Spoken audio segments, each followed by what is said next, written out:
ওই অন্ধকার কবরে তোমারে আমারে যখন রাখবে, ওরে বাঁশের চালি দিয়া মাটি গুলোরে পারাইয়া পারাইয়া তোমারে আমারে কবরে রাইখা আসবে। ওই অন্ধকার কবরটা তো এমন, যেই কবরের মধ্যে বিছানা নাই, বালিশ কিছু নাই। আজকে দুনিয়াতে গরমকালে তোমার কারেন্ট চলে গেলে তোমার ঘুম হয় না, কিছুই হয় না। এরে বান্দা, একটু চিন্তা কইরা দেখো, ওই অন্ধকারে তুমি কিভাবে থাকবা?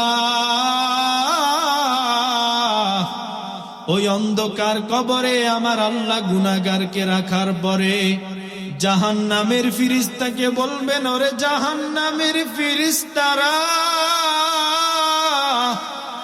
এই গুনাহগারকে কবরের আযাব দিয়া ভরে দাও। ওরে কবরের আযাব হলো হাসরের মাঠের আগে বড় আযাব হলো কবরের আযাব। ওরে গুনাহগারকে যখন ওই কবরের মধ্যে রাখবে, গুনাহগারের কবরের আযাব এমন হবে, আমার নবী বলেন কবরের দুই পাশের মাটি এমন ভাবে চাপ দিবে, গুনাহগারের সমস্ত হাড্ডিগুলো চিবাইয়া মটমট হতে থাকবে। ওই গুনাহগারের মধ্যে,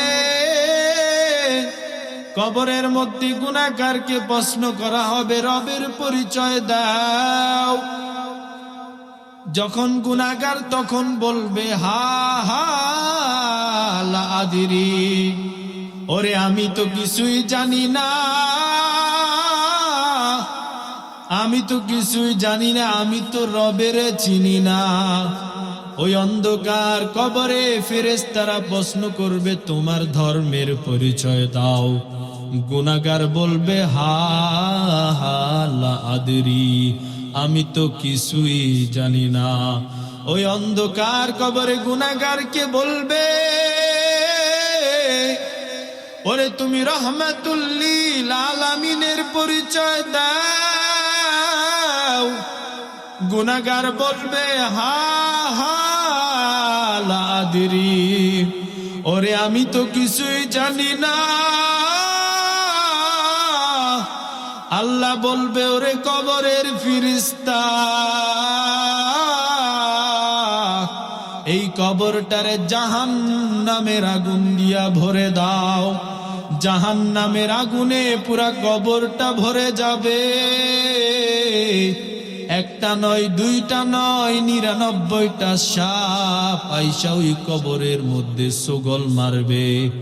এর নবীর উম্মতের দল, আল্লাহকে ভয় করে একটু চিন্তা করো, ওই হাসরের ময়দানে তোমার কি হবে? গুনাহ নিয়া যদি কবরে যাও, তোমার অবস্থা খারাপ হয়ে যাবে। मैं दूर हो मजबूर हो ऐ सैयद आलम, दीदार दिखा दे नहीं आवाज सुना दो, दीदार दिखा दे नहीं आवाज सुना नहीं आशिक लैला, मैं कैस के मानिंद नहीं आशिक लैला, मैं आशिक मौला हूँ मेरा इश्क दवाना, मैं आशिक मौला हूँ मेरा इश्क दवाना, ये जुमला जहाँ जिसकी तजल्ली से उजाला, ये जुमला जहाँ जिसकी तजल्ली से उजाला। বাইতুল কোরআন ক্যাডেট মহিলা মাদ্রাসা উদ্যোগে আয়োজিত আজকের এই ইসলামী মহাসম্মেলনে মহান রব্বুল আলামিন আমাকে আপনাকে আসার এবং বসার জন্য তৌফিক দান করেছেন। এজন্য সকলে অন্তরের অন্তঃস্থল থেকে শুকর আদায় করি। আমানুত্তাকুল্লাহ, ওই ইবাদতের ভিতর সেই মজা পাবে না। এই পৃথিবীর মানুষ অনেক ইবাদত বন্দিগি করে, অধিকাংশ ইবাদত বন্দিগি থাকে তাদের মানুষকে দেখানোর জন্য। মানুষ কি বলবে, অথচ তারা কোনোদিন ভাবে না, কোনোদিন চিন্তা করে না যে আল্লাহ আমারে কি বলবে। সব সময় মানুষ কি বলবে, মানুষ কি বলবে বলে বলে নিজের জীবনটারেও মানুষ শেষ করে দিতেছে। কোরবানির সময় কোরবানি দিবে, মানুষ কি বলবে সেজন্য সে কোরবানি দিবে, কিন্তু আল্লাহর রেজামন্দির জন্য সে কোরবানি দিবেন। জুমার দিন মানুষ কি বলবে সেজন্য সে মসজিদে যাবে, কিন্তু আল্লাহর রেজামন্দির জন্য যে আমার মসজিদে যেতে হবে সেই চিন্তাধারা তার মধ্যে থাকে না। এই মানুষ কি বলবে এই কথা বলে যখন সে ইবাদত করতে গেল, এই ইবাদতটা দেখানোর মতো ইবাদত হয়ে গেল। মানুষকে দেখানোর ইবাদত আল্লাহ তাআলার কাছে কোনোদিনও কবুল হবে না, গ্রহণযোগ্যতাও আসবে না। হাসরের ময়দানে এই অনেক ওয়াক্ত নামাজ নিয়ে বান্দা উঠবে, উঠার পরে দেখবে যে তার আমল নামা সবগুলো শূন্য, কারণ দুনিয়াতে সে মানুষকে দেখানোর জন্য আমল করেছিল। এজন্য সব সময় দ্বীনি কথা এবং সবকিছু এমন ভাবে শুনতে হবে আল্লাহকে রেজামন্দির জন্য এবং আল্লাহ তাআলাকে ভয় করে। আমার আল্লাহ কোরআনের মধ্যে বলেন, ইয়া আইয়ুহাল্লাযীনা আমানুত্তাকুল্লাহ, এরে দুনিয়ার মুমিনের দল, তোমরা আমি আল্লাহকে ভয় করো। এরে দুনিয়ার মুমিন, তোমরা যে আমি আল্লাহকে ভয় করবা, এই ভয়গুলো করার কারণের মধ্যে একটা কারণ হলো তোমরা যদি আমি আল্লাহকে ভয় করতে পারো, তাহলে কখনো তোমাদের ইবাদতের মধ্যে লোক দেখানো ইবাদত আসবে না। তোমার ইবাদত গুলো কখনো মানুষ দেখানোর জন্য হবে না, শুধুমাত্রই হবে আমি আল্লাহ তাআলার রেজামন্দির জন্য। আর যদি সারা জিন্দেগি মানুষকে দেখানোর জন্য তুমি ইবাদত করো, এই ইবাদত গুলোকে নিয়ে তুমি যখন ওই আরশে আজিম, আমার আল্লাহ আরশে আজিমের মধ্যে দাঁড়াইয়া ওই কিয়ামতের ময়দানে যখন তোমার হিসাব কিতাব গুলো নিবেন, ওই সময়ের বান্দা তুমি ইবাদত গুলার জন্য ধরা পড়ে যাইবা। চারদিকে তুমি হাহাকার করতে থাকবা, এই দুনিয়ার কোন মানুষ, কোন তোমার আত্মীয় স্বজন ওই দিন তোমারে পরিচয় দিবে না। খলিফাতুল মুসলিমিন হযরত ওমর মরুভূমি অনেক দূর, মরুভূমির মধ্যে সফরে রওনা ওমর। খলিফাতুল মুসলিমিন হযরত ওমর সফরে রওনা, যাইতে যাইতে অনেক দূর চলে গেল। মরুভূমির পথ, খাবার দাবারের কিছুই নাই।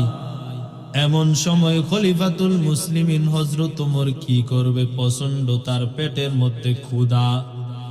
খলিফাতুল মুসলিমিন হযরত ওমর দেখে যে মরুভূমির একটা পার্শ্বে গিয়ে একটা রাখাল অনেকগুলো ছাগল নিয়ে অনেকগুলো বকরিরে লালন পালন করতেছে।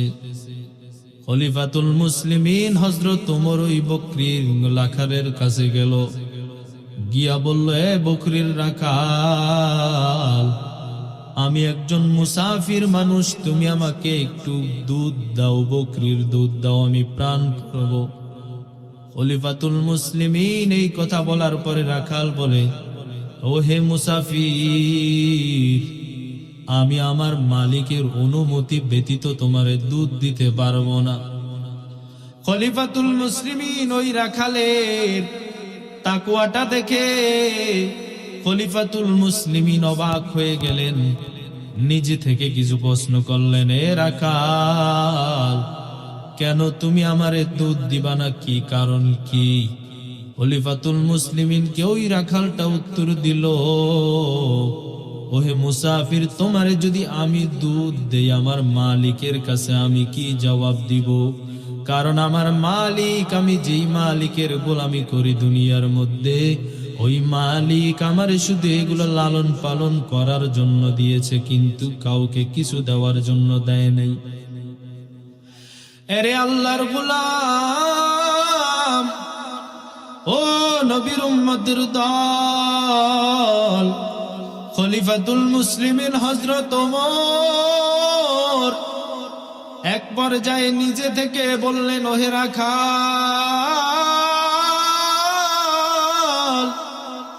এইখানে তোমার মালিক, তোমার পরিচিত কেউ নাই, এইখানে শুধু আমি আর তুমি। আজকে তুমি আমার এই দুধগুলো দিয়ে দাও এবং বকরি আমার কাছে বিক্রয় করে ফেলো।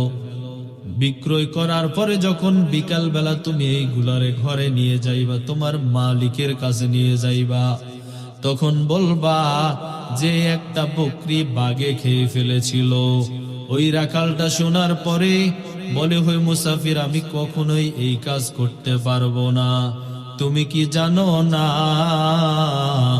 আমি যদি আজকে আমার দুনিয়ার মালিকের যদি ফাঁকি দিয়ে যদি বকরি এখান থেকে কাটিয়ে ফেলি, আমি তোমারে দিয়ে দেই, বিক্রি করে ফেলি, কিন্তু তুমি কি জানো না, আমি এমন একজন আল্লাহর ইবাদত করি যে আল্লাহ ওই সাগরের নিচে যাইয়াও যদি আমি গুনাহ করি, আমি যদি বহু পাহাড়ের গুহায় গিয়াও যদি আমি গুনাহ করি,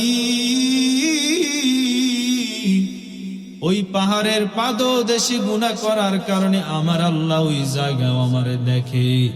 আমি যদি একটা বদ্ধ ঘরের মধ্যে যাই, ওই জায়গায় গিয়ে গুনাহ করার কারণে আমার আল্লাহ তখন আমারে দেখবে।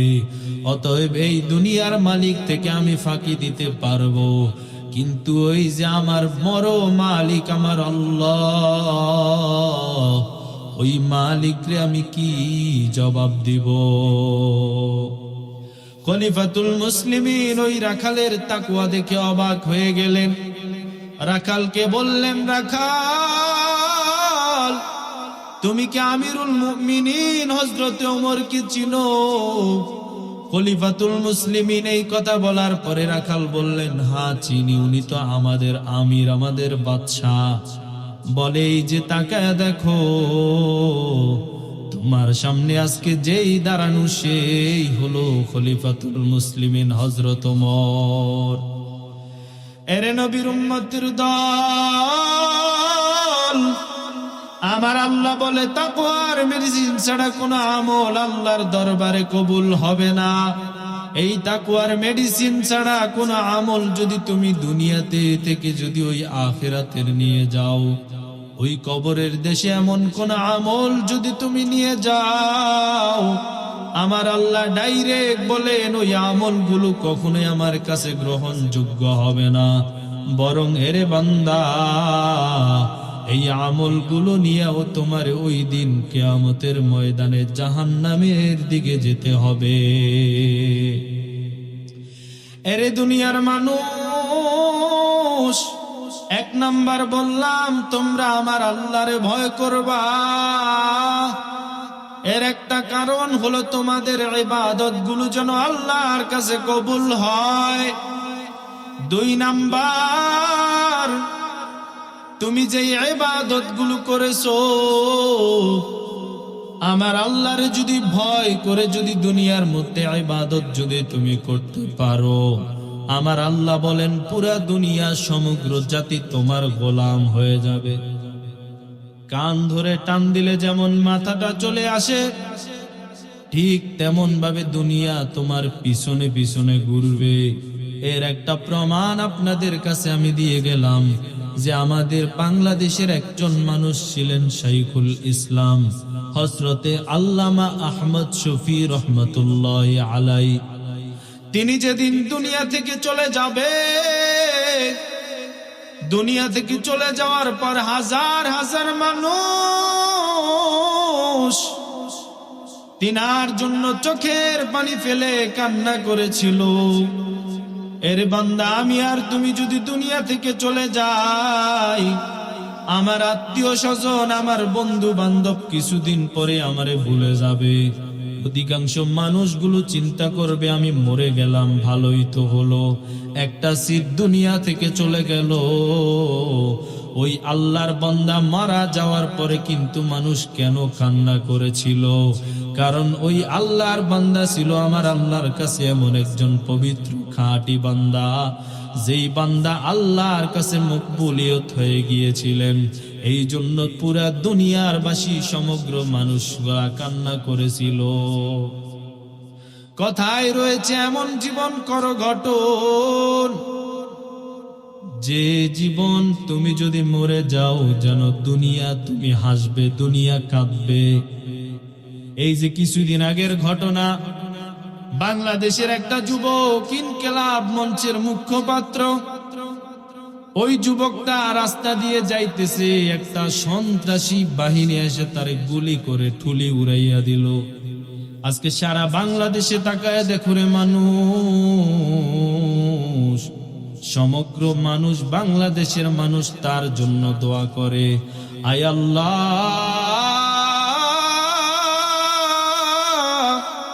এই ওসমান হাদি ভাই কি তুমি নেক হায়াত দান করো।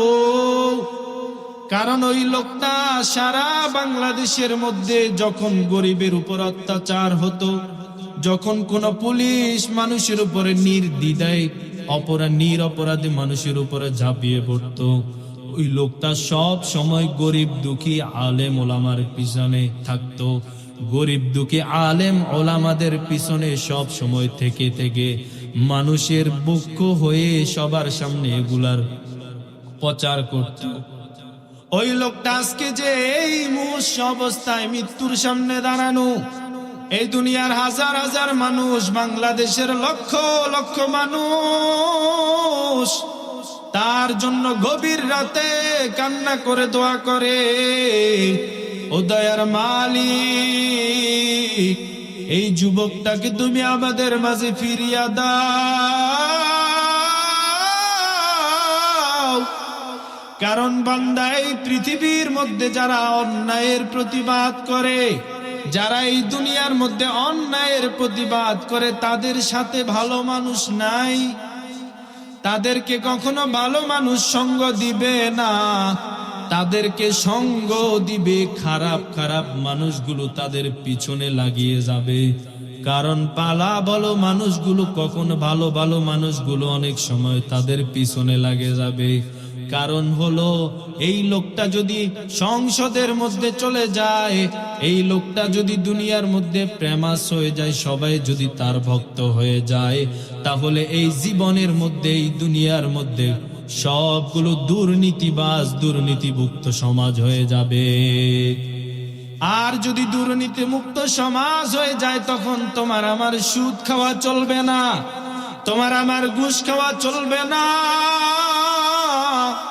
এই জন্য মানুষ আজকে ভালো মানুষদেরকে কদর করে না।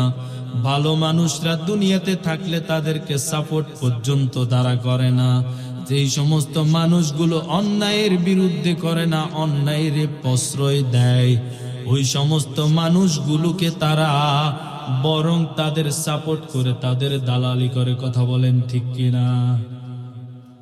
এজন্য বলি, আমার আল্লাহ কোরআনের মধ্যে বলেন, আল মালু ওয়াল বানুন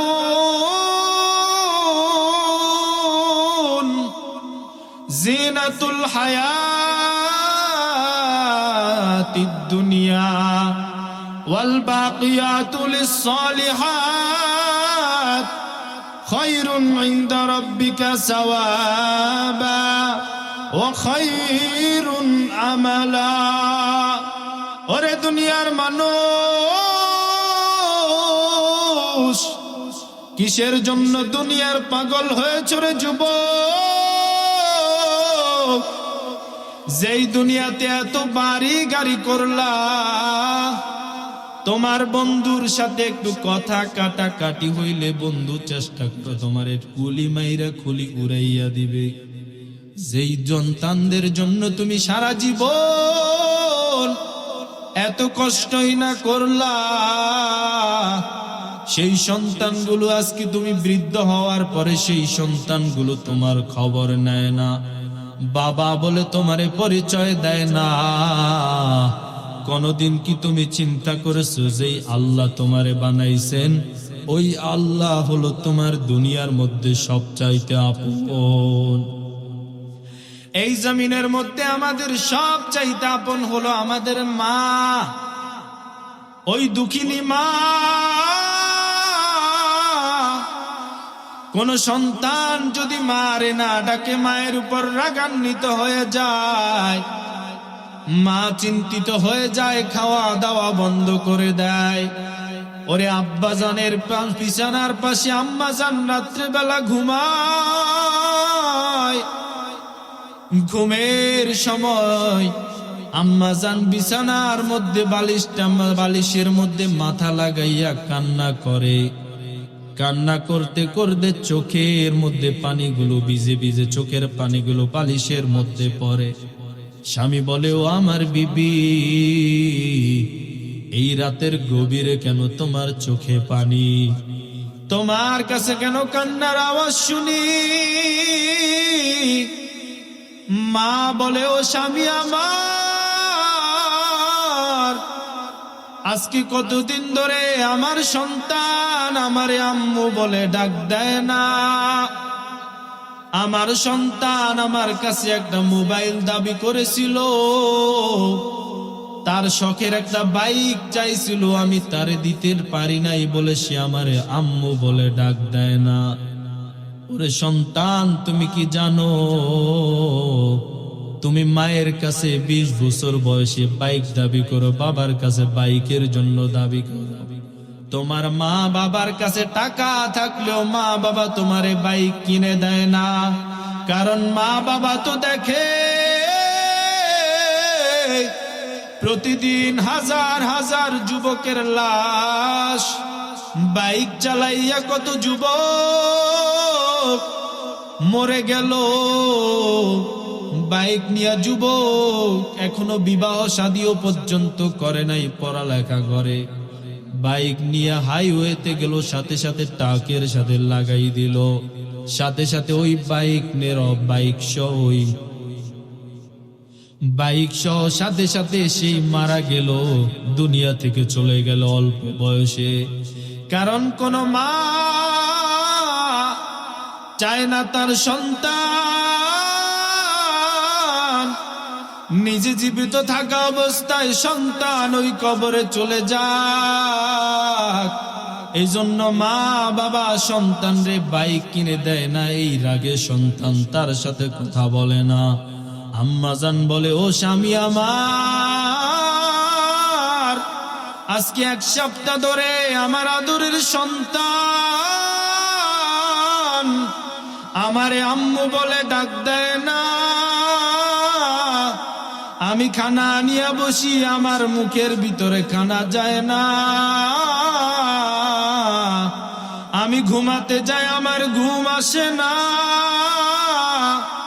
কারণ আমার ঘুমের থেকে খানার থেকে সন্তানের মা ডাকে এত মজা, এত মজা। ওরে আমার মাওলা পাকের আশিক, আমার পাওলা প্রতিদিন তোমারে ভোর রাতে উঠিয়া ডাকে, এরে বান্দা জীবনে তো অনেক গুনাহ করেছো, গুনার জন্য আইসা আজকে গভীর রাতে আমার কাছে আইসা একটু ক্ষমা চা। এরে বান্দা, তুই যদি আমার কাছে ক্ষমার মতো যদি ক্ষমা চাইতে পারো, আমি আল্লাহ সাথে সাথে তোমার দুনিয়ার সকল গুনাহগুলো মাফ করে দিব। এরে বান্দা, তোর কিসের প্রয়োজন? তুই গভীর রাতে এই সময় আমার কাছে তাহাজ্জুদের সিজদায় গিয়ে বল। আর এই সময় তো আসমান নীরব, জমিনটা নীরব, এই সময় গাছের পাখিরা ঘুমায়, নদীর মাছ, সমস্ত পৃথিবীর মানুষগুলো এই সময় ঘুমাইতেছে। এরে বান্দা, তুই যদি আমার কাছে যদি একবার চাও, ওরে বান্দা, আমি আল্লাহকে যদি একবার আল্লাহ বলে ডাক দাও, এই গভীর রাতে আমি আল্লাহকে একবার আল্লাহ বলে ডাক দেওয়ার কারণে আমি আল্লাহ তোর পুরা জীবনটারে আনন্দময় করে দিব, তোর জীবনের সকল গুনাহ মাফ করে দিব।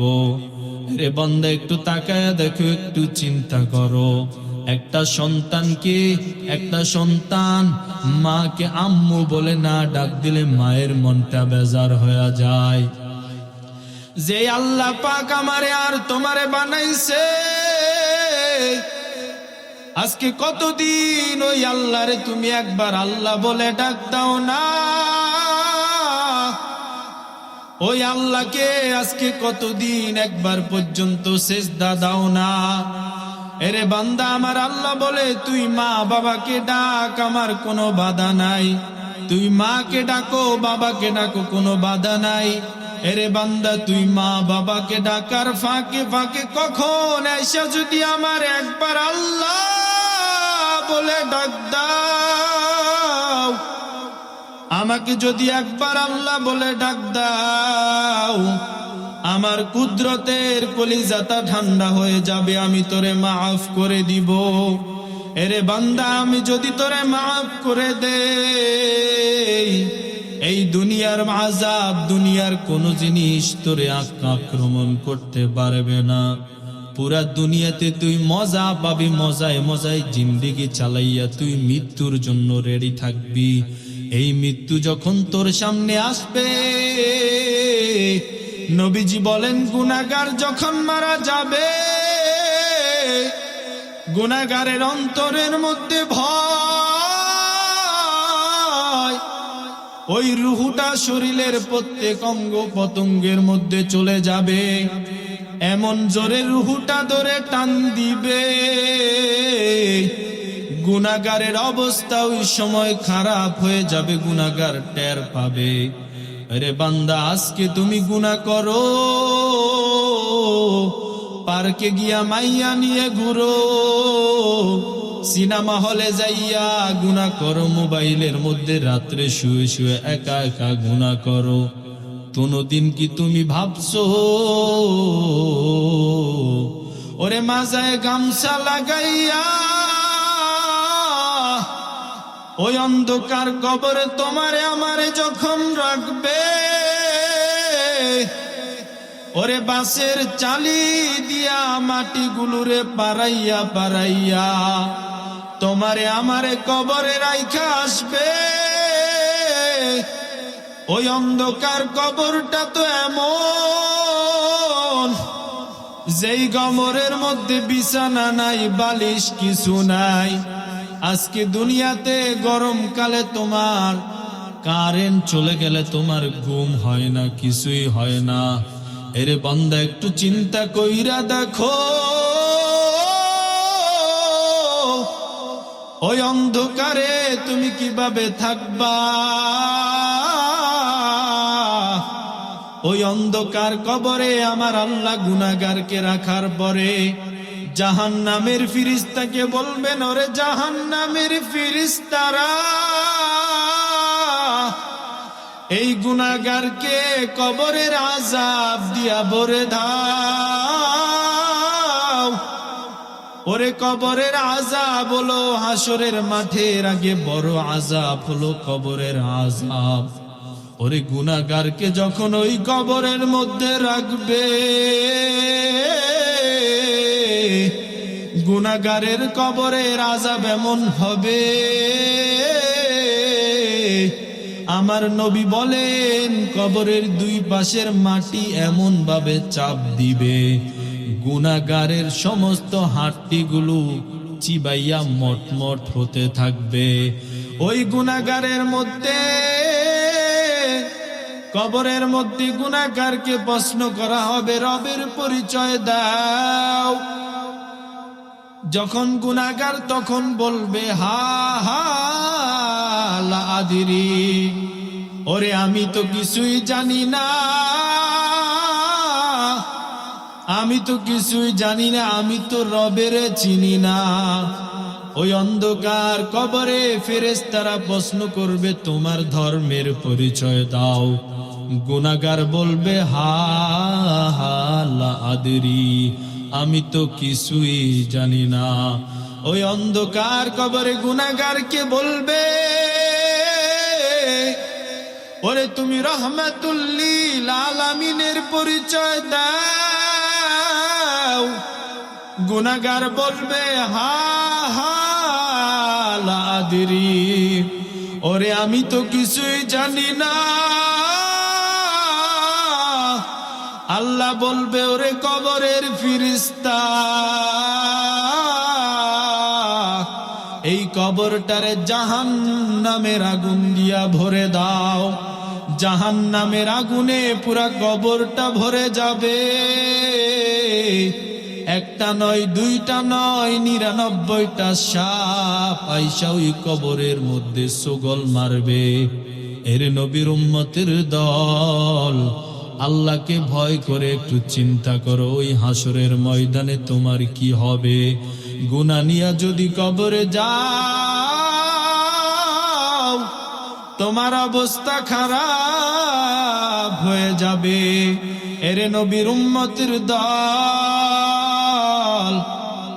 আমার নবী, মায়ার নবী, দয়ার নবী একদিন মসজিদে নববীর মধ্যে রাত্রি বেলা ঘুমায়। ঘুমের ঘরে হঠাৎ দেখি মসজিদে নববীর মধ্যে দেখে কান্নার আওয়াজ। নবীর ঘুম ভেঙে গেল। নবী কান্নার আওয়াজ দেখে সহ্য করতে পারে নাই। নবী কান্নার আওয়াজ শুনে নিজের বাসগৃহ থেকে বাহির হয়ে মসজিদে নববীর মধ্যে গেলেন। মসজিদে নববীর মধ্যে যাইয়া দেখে এই গভীর রাত কে কান্না করে।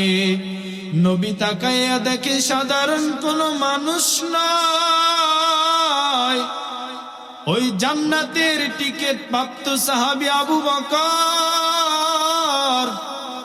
নামাজে দাঁড়াইয়া কান্না করে। নবী আবু বকরকে যাইয়া বলল, আবু বকর তুমি কেন কান্না করো? আবু বকর বলে, মায়ার নবী, আজকে সকাল বেলা আমার কাছে একটা মহিলা কাস্টমার আসছিল।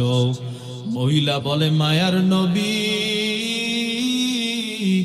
মহিলা আমার বলে, আবু বকর তুমি কাপড়ের দোকানদার, নিয়ে নাও তোমার কাপড়গুলো, তুমি ফেরত নিয়ে নাও, আমার পছন্দ হয় নাই।